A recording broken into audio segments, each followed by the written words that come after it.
World leaders will gather in Dubai next week for COP28, this year's installment of UN-led climate talks. CNA's Julie Yu spoke recently with Andrew Forrest, founder and executive chairman of Fortescue Metals Group.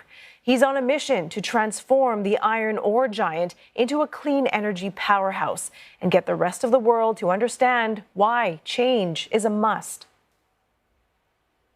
Climate, we've been working with the American government, with the Chinese government, just to illustrate from combined scientific consensus all over the world that humidity is killing people, it's killing stock on farms in the Midwest, it is decimating communities with health and with fatalities. Humidity is the serious key now, which really mammals, particularly the human race, is not equipped for. And that is helping leaders come together and say, okay, let's put down our kind of short-termism, our geostrategic, I'd say, playthings compared to the absolute aggression and seriousness of global heating. You've said tackling the climate crisis isn't just about policy, but the will of business leaders, and the leadership is scarcest resource right now. Did anything at APEC give you hope?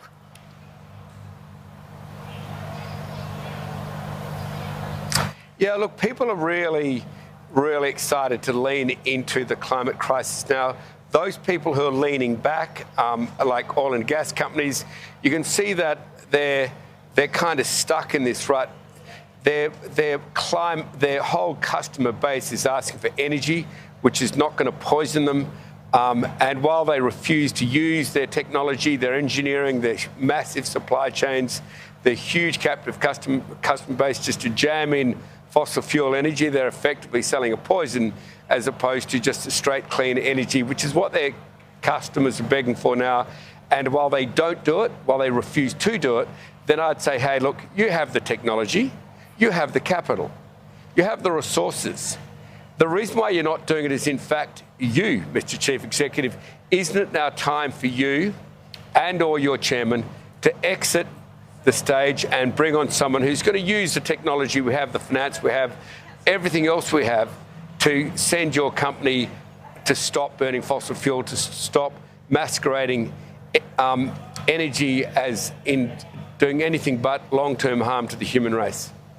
Let's talk about Fortescue's pursuit of real zero emissions by 2030. Your company has recently transitioned to a dual division structure with separate focus on metals and clean energy. How do you manage the potential conflicts between iron ore business and your green energy initiatives?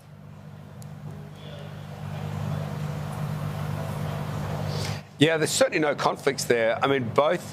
Both organisations are completely committed to the same goal, and that is A, decarbonising fully themselves, B, creating an example for the rest of the heavy industry and manufacturing world to follow. So, look, Fortescue Energy, Fortescue Metals is operating in lockstep. Fortescue Energy is providing much of their technology, much of the know-how to Fortescue Metals, but Fortescue Metals is very much driving its own organisation, massive that it is, to step beyond fossil fuels, to stop burning fossil fuels this decade.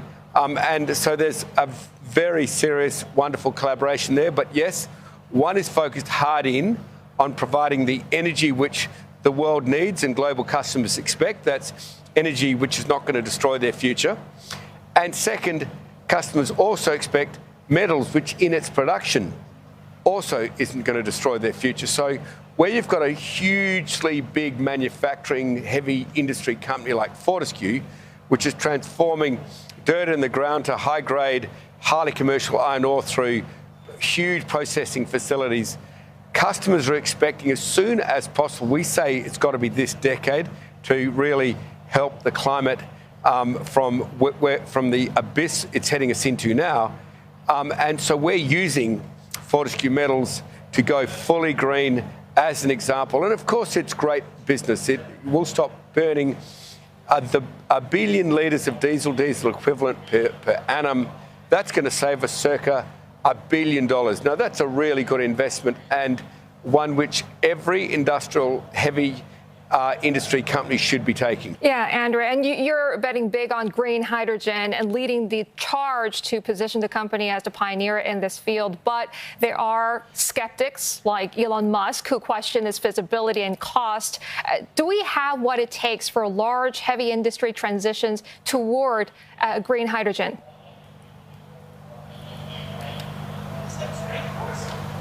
Look, Elon's a great guy. He got a battery which has been around forever, put it in the car.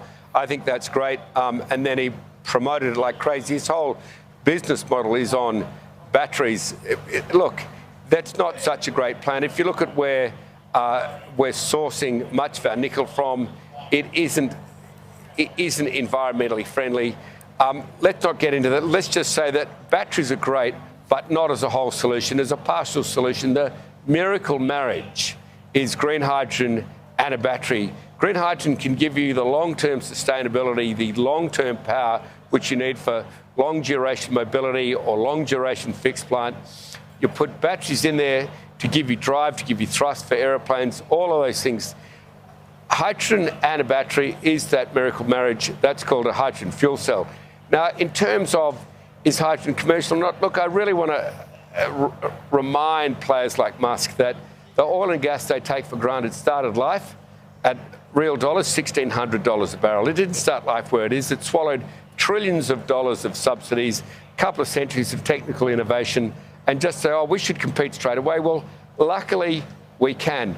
But to say it's uncommercial because it's getting up and going is really to take your eye off history, to not understand that these new industries which change the world do take some serious perseverance, some serious determination, and I'd much rather we all row in the same boat and don't criticise. I just think that's a waste. We've got global heating to stop. I don't think it's a choice. We take every possible lever we can and we pull it. And Andrew, Asia Pacific is responsible for the majority of the world's energy consumption. How does Asia factor into your green vision?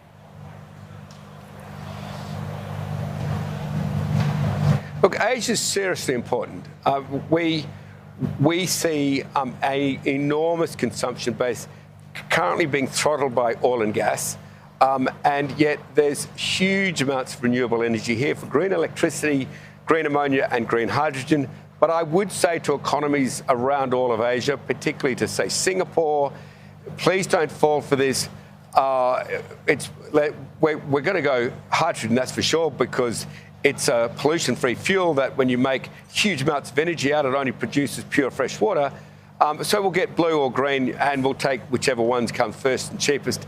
That would be a categorical, huge mistake. That I would see as cataclysmic.